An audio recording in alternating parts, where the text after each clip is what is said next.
ओम नमो भगवते वासुदेवाय। भागवत पुराण एकादश स्कंद 23वां अध्याय। एक तितिक्षु ब्राह्मण का इतिहास। श्री सुखदेव जी कहते हैं, परीक्षित, वास्तव में भगवान की लीला कथा ही श्रवण करने योग्य है। वही प्रेम और मुक्ति के दाता है। जब उनके परम प्रेमी भक्त उद्धव जी ने इस प्रकार प्रार्थना की, तब यदुवंशी विभूषण श्री भगवान ने उनके प्रश्न की प्रशंसा करके उनसे इस प्रकार कहा। भगवान श्री कृष्ण ने कहा, देव गुरु बृहस्पति के शिष्य उद्धव जी, इस संसार में प्रायः ऐसे संत पुरुष नहीं मिलते जो दुर्जनों की कटु वाणी से बिंधे हुए अपने हृदय को संभाल सके। मनुष्य का हृदय मर्म भेदी वाणों से बिंधने पर भी उतनी पीड़ा का अनुभव नहीं करता जितनी पीड़ा उसे दुष्ट जनों के मर्मान तक एवं कठोर बागवान पहुंचाते हैं। उद्धव जी, इस विषय में महात्मा लोग एक बड़ा पवित्र प्राचीन इतिहास कहा करते हैं। मैं वही तुम्हें सुनाऊंगा, तुम मन लगाकर उसे सुनो। भिक्षुकों को दुष्टों ने बहुत सताया था। उस समय भी उसने अपने धैर्य न छोड़ा और उसे अपने पूर्व जन्म के कर्मों का फल समझकर कुछ अपने मानसिक उद्गार प्रकट किए थे। उन्हीं का इस इतिहास में वर्णन है। प्राचीन समय की बात है। उज्जैन में एक ब्राह्मण रहता था। उसने खेती व्यापार आदि करके बहुत सी धन संपत्ति इकट्ठी कर ली थी। वह बहुत ही कृपण, कामी और लोभी था। क्रोध तो उसे बात बात में आ जाया करता था। उसने अपनी जाति, बंधु और अतिथियों को कभी मीठी बात से भी प्रसन्न नहीं किया। खिलाने पिलाने की तो बात ही क्या है, वह धर्म कर्म से कभी रत नहीं रहता और स्वयं भी अपनी धन संपत्ति के द्वारा समय पर शरीर को भी सुखी नहीं करता था।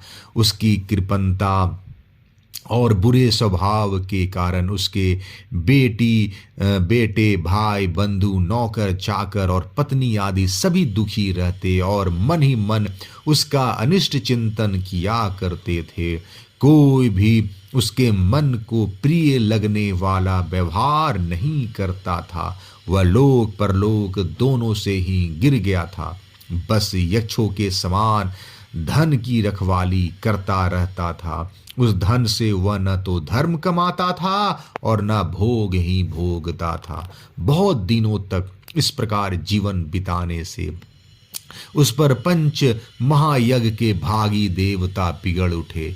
उदार उद्धव जी, पंच महायज्ञ के भागियों के तिरस्कार से उसके पूर्व पुण्यों का सहारा, जिसके बल से अब तक धन टिका हुआ था, जाता रहा और जिसे उसने बड़े उद्योग और परिश्रम से इकट्ठा किया था, वह धन उसकी आंखों के सामने ही नष्ट भ्रष्ट हो गया।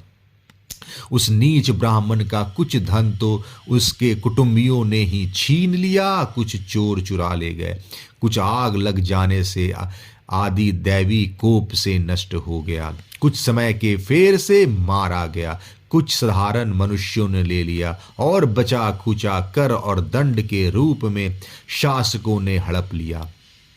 उद्धव जी, इस प्रकार उसकी सारी संपत्ति जाती रही।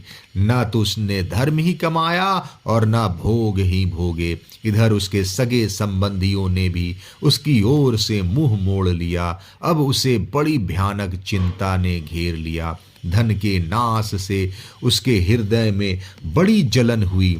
उसका मन खेद से भर गया, आंसुओं के कारण गला रुंध गया। परंतु इस तरह चिंता करते करते ही उसके मन में संसार के प्रति महान दुख बुद्धि और उत्कट वैराग्य का उदय हो गया। अब वह ब्राह्मण मन ही मन कहने लगा, हाय हाय, बड़े खेद की बात है। मैंने इतने दिनों तक अपने को व्यर्थ ही इस प्रकार सताया। जिस धन के लिए मैंने सर तोड़ परिश्रम किया वह न तो धर्म कर्म में लगा और न ही मेरे सुख भोग के ही काम आया। प्रायः देखा जाता है कि कृपण पुरुषों को धन से कभी सुख नहीं मिलता। इस लोक में वे धन कमाने और रक्षा के चिंता से जलते रहते हैं और मरने पर धर्म न करने के कारण नरक में जाते हैं। जैसे थोड़ा सा भी कोढ़ सर्वांग सुंदर स्वरूप को बिगाड़ देता है, वैसे ही तनिक सा भी लोभ यशस्वियों के शुद्ध यश और गुणियों के प्रशंसनीय गुणों पर पानी फेर देता है।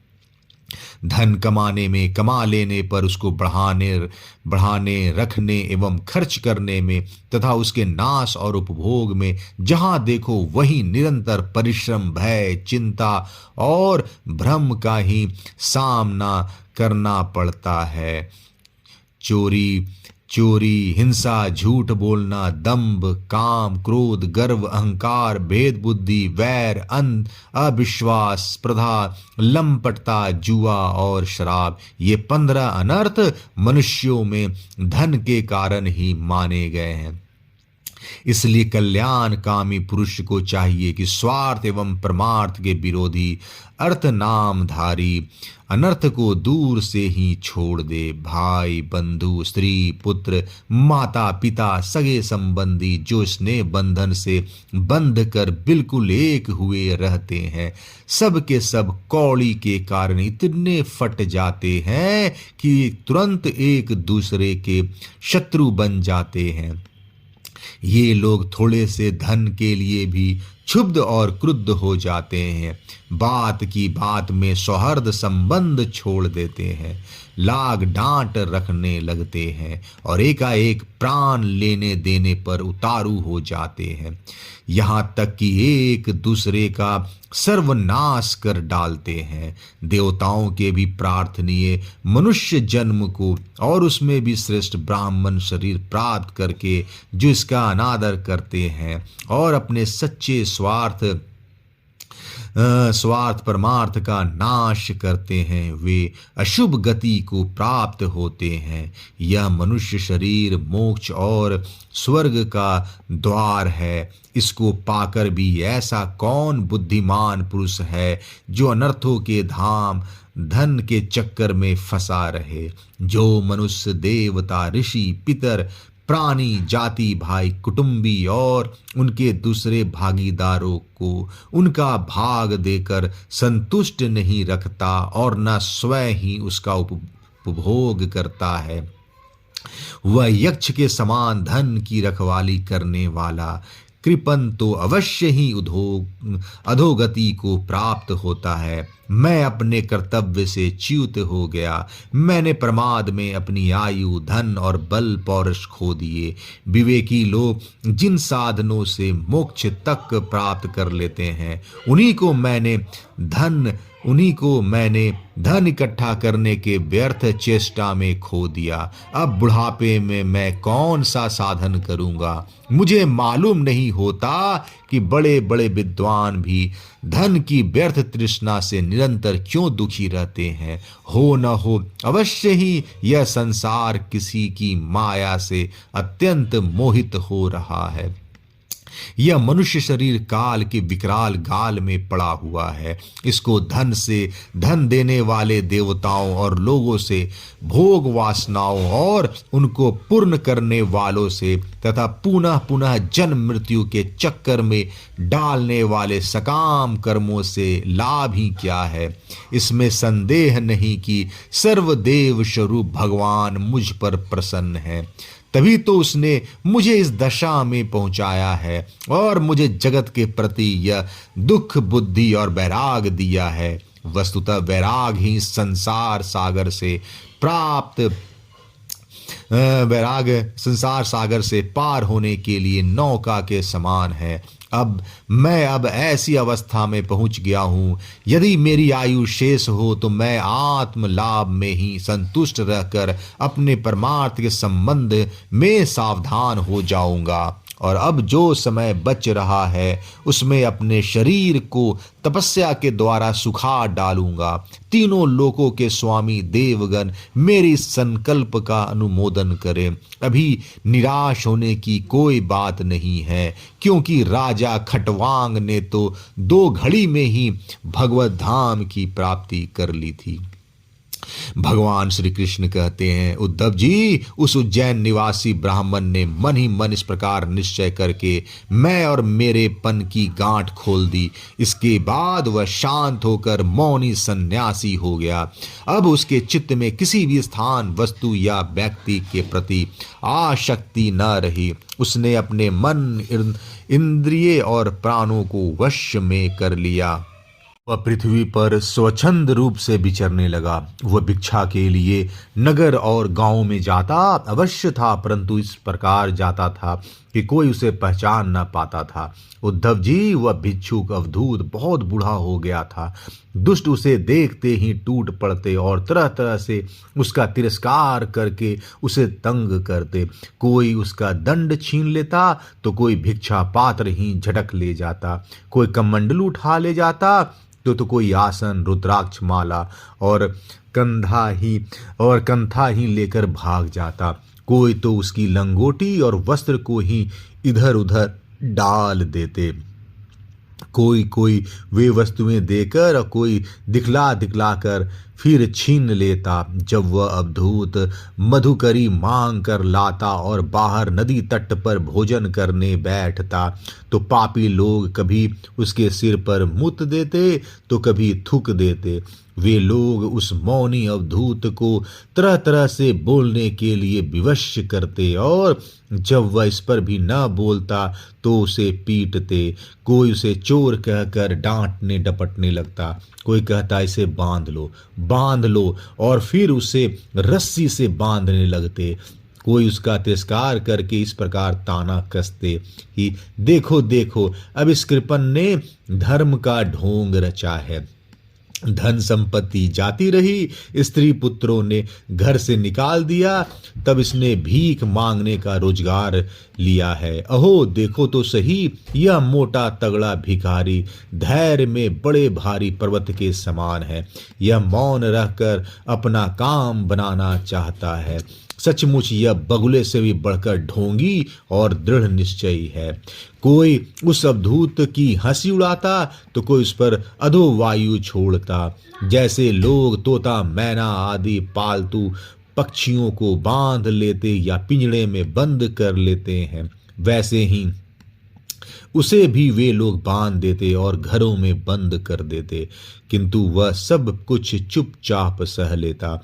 उसे कभी ज्वर आदि के कारण दैहिक पीड़ा सहनी पड़ती, कभी गर्मी सर्दी आदि से दैवी कष्ट उठाना पड़ता और कभी दुर्जन लोग अपमान आदि के द्वारा उसे भौतिक पीड़ा पहुंचाते। परंतु भिक्षुक के मन में इससे कोई विकार न होता। वह समझता था कि यह सब मेरे पूर्व जन्म के कर्मों का फल है और इसे मुझे अवश्य भोगना पड़ेगा। यद्यपि नीच मनुष्य तरह तरह के तिरस्कार करके उसे उसके धर्म से गिराने की चेष्टा किया करते, फिर भी वह बड़ी दृढ़ता से अपने धर्म में स्थिर रहता और सात्विक धैर्य का आश्रय लेकर कभी कभी ऐसे उद्गार प्रकट किया करता। ब्राह्मण कहता, मेरे सुख अथवा दुख का कारण न ये मनुष्य है, न देवता, न शरीर है और न ग्रह, कर्म एवं काल आदि ही है। श्रुतियां और महात्मा जन मन को ही इसका परम कारण बताते हैं और मन ही इस सारे संसार चक्र को चला रहा है। सचमुच यह मन बहुत बलवान है। इसी ने विषयों, उनके कारण गुणों और उनसे संबंध रखने वाली वृत्तियों की सृष्टि की है। उन वृत्तियों के अनुसार ही सात्विक, राजस और तामस अनेकों प्रकार के कर्म होते हैं और कर्मों के अनुसार ही जीव की विविध गतियां होती है। विविध गतियाँ होती है। मन ही समस्त चेष्टाएं करता है। उसके साथ रहने पर भी आत्मा निष्क्रिय ही है। वह ज्ञान शक्ति प्रधान है, मुझ जीव का सनातन सखा है और अपने अलुप्त ज्ञान से सब कुछ देखता रहता है। मन के द्वारा ही उसकी अभिव्यक्ति होती है। जब वह मन को स्वीकार करके उसके द्वारा विषयों का भोक्ता बन बैठता है, तब कर्मों के साथ आसक्ति होने के कारण वह उनसे बंध जाता है। दान, अपने धर्म का पालन, नियम, यम, वेदाध्ययन, सत्कर्म और ब्रह्मचर्य आदि श्रेष्ठ व्रत, इन सब का अंतिम फल यही है कि मन एकाग्र हो जाए, भगवान में लग जाए। मन का समाहित हो जाना ही परम योग्य है। जिसका मन शांत और समाहित है, उसे दान आदि समस्त सत्कर्मों का फल प्राप्त हो चुका है। अब उनसे कुछ लेना बाकी नहीं है। और जिसका मन चंचल है अथवा आलस्य से अभिभूत हो रहा है, इसको इन दान आदि शुभ कर्मों से अब तक कोई लाभ नहीं हुआ है। सभी इंद्रियां मन के वश में है, मन किसी भी इंद्रिय के वश में नहीं है। यह मन बलवान से भी बलवान अत्यंत भयंकर देव है। जो इसको अपने वश में कर लेता है, वही देव इंद्रियों का विजेता है। सचमुच मन बहुत बड़ा शत्रु है, इसका आक्रमण असह्य है। यह बारिश शरीर को ही नहीं, हृदय आदि मर्म स्थान को भी भेदता रहता है। इसे जीतना बहुत ही कठिन है। मनुष्य को चाहिए कि सबसे पहले इसी शत्रु पर विजय प्राप्त करे, परंतु होता यह है कि मूर्ख लोग इसे तो जीतने का प्रयत्न करते नहीं, दूसरे मनुष्यों से झूठ मूठ झगड़ा भकेड़ा करते रहते हैं और इस जगत के लोगों को ही मित्र शत्रु उदासीन बना लेते हैं। साधारणतः मनुष्यों की बुद्धि अंधी हो रही है, तभी तो वे इस मनःकल्पित शरीर को मैं और मेरा मान बैठते हैं और फिर इस भ्रम के फंदे में फंस जाते हैं कि यह मैं हूँ और वह यह दूसरा। इसका परिणाम यह होता है कि वे इस अत्यंत अज्ञान अंधकार में ही भटकते रहते हैं। यदि मान ले कि मनुष्य ही सुख दुख का कारण है, तो भी उनसे आत्मा का क्या संबंध, क्योंकि सुख दुख पहुंचाने वाले भी मिट्टी का शरीर हैं और भोगने वाला भी। कभी भोजन आदि के समय यदि अपने दांतों से ही अपनी जीभ कट जाए और उससे पीड़ा होने लगे तो मनुष्य किस पर क्रोध करे। यदि ऐसा मान ले कि देवता ही दुख के कारण है, तो फिर भी इस दुख से आत्मा की क्या हानि, क्योंकि यदि दुख के कारण देवता हैं तो इंद्रियाभिमानी देवताओं के रूप में उनके भोगता भी तो वही हैं। और देवता सभी शरीरों में एक है। जो देवता एक शरीर में है, वही दूसरे में भी है। ऐसी दशा में यदि अपने ही शरीर के किसी एक अंग से दूसरे अंग को चोट लग जाए तो भला किस पर क्रोध किया जाएगा। यदि ऐसा माने कि आत्मा ही सुख दुख का कारण है, तो वह तो अपना आप ही है, कोई दूसरा नहीं, क्योंकि आत्मा से भिन्न कुछ और है ही नहीं। यदि दूसरा कुछ प्रतीत होता है तो वह मिथ्या है, इसलिए न सुख है न दुख, फिर क्रोध कैसा। क्रोध का निमित्त ही क्या है। यदि ग्रहों को सुख दुख की निमित्ति माने तो उनसे भी अजन्मा आत्मा की क्या हानि। उनका प्रभाव भी जन्म मृत्युशील शरीर पर ही होता है। ग्रहों की पीड़ा तो उनका प्रभाव ग्रहण करने वाले शरीर की ही होती है और आत्मा उन ग्रहों और शरीरों से सर्वथा परे है।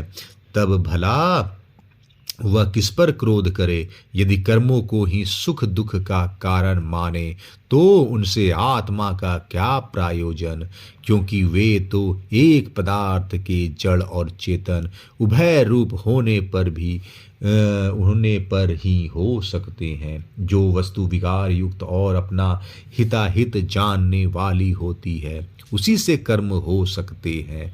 अतः वह विकार युक्त होने के कारण जड़ होनी चाहिए और हिताहित का ज्ञान रखने के कारण चेतन। किंतु देह तो अविचेतन है और उसमें पक्षी रूप रहने वाला आत्मा सर्वथा निर्विकार और साक्षी मात्र है। इस प्रकार कर्मों का तो कोई आधार ही सिद्ध नहीं होता। फिर क्रोध किस पर करें? यदि ऐसा माने कि काल ही सुख दुख का कारण है, तो आत्मा पर उसका क्या प्रभाव? क्योंकि काल तो आत्म स्वरूप ही है। जैसे आग आग को नहीं जला सकती और बर्फ बर्फ को नहीं गिरा सकता, वैसे ही आत्म स्वरूप काल अपने आत्मा को ही सुख दुख नहीं पहुंचा सकता। फिर किस पर क्रोध किया जाए? आत्मा शीत उष्ण सुख दुख आदि द्वंद्वों से सर्वथा अतीत है। आत्मा प्रकृति के स्वरूप धर्म कार्य लेश संबंध और गंध से भी रहित है। उसे कभी कहीं किसी के द्वारा किसी भी प्रकार से द्वंद्व का स्पर्श ही नहीं होता। वह तो जन्म मृत्यु के चक्र में भटकने वाला अहंकार ही होता है। जो इस बात को जान लेता है, वह फिर किसी भी भय के निमित्त से भयभीत नहीं होता। बड़े बड़े प्राचीन ऋषि मुनियों ने इस परमात्म निष्ठा का आश्रय ग्रहण किया है। मैं भी इसी का आश्रय ग्रहण करूंगा और मुक्ति तथा प्रेम के दाता भगवान के चरण कमलों की सेवा के द्वारा ही इस तुरंत अज्ञान सागर को अनायास ही पार कर लूंगा। भगवान श्री कृष्ण कहते हैं, उद्धव जी, उस ब्राह्मण का धन क्या नष्ट हुआ? उसका सारा कलेश ही दूर हो गया। अब वह संसार से विरक्त हो गया था और संन्यास लेकर पृथ्वी में स्वच्छंद विचर रहा था। यद्यपि दुष्टों ने उसे बहुत सताया, फिर भी वह अपने धर्म में अटल रहा, तनिक भी विचलित न हुआ। उस समय वह मौनी अवधूत मन ही मन इस प्रकार का गीत गाया करता था, उद्धव जी, इस संसार में मनुष्य को कोई दूसरा सुख या दुख नहीं देता। यह तो उसके चित्त का भ्रम मात्र है। यह सारा संसार और इसके भीतर मित्र उदासीन और शत्रु के भेद अज्ञान कल्पित हैं। इसलिए प्यारे उद्धव, अपनी वृत्तियों को मुझ में तन्मय कर दो और इस प्रकार अपनी सारी शक्ति लगाकर मन को वश में कर लो और फिर मुझ में ही नित्य नियुक्त होकर स्थित हो जाओ। बस सारे योग साधना का इतना ही सार संग्रह है। यह भिक्षुक का गीत क्या है? मूर्तिमान ब्रह्म ज्ञान निष्ठा ही है। जो पुरुष एकाग्र चित्त से इसे सुनता सुनाता और धारण करता है, वह कभी सुख दुख आदि द्वंद्वों के वश में नहीं होता। उनके बीच में भी वह सिंह के समान दहाड़ता रहता है। सिंह के समान दहाड़ता। 23वां अध्याय समाप्त। जय श्री कृष्ण।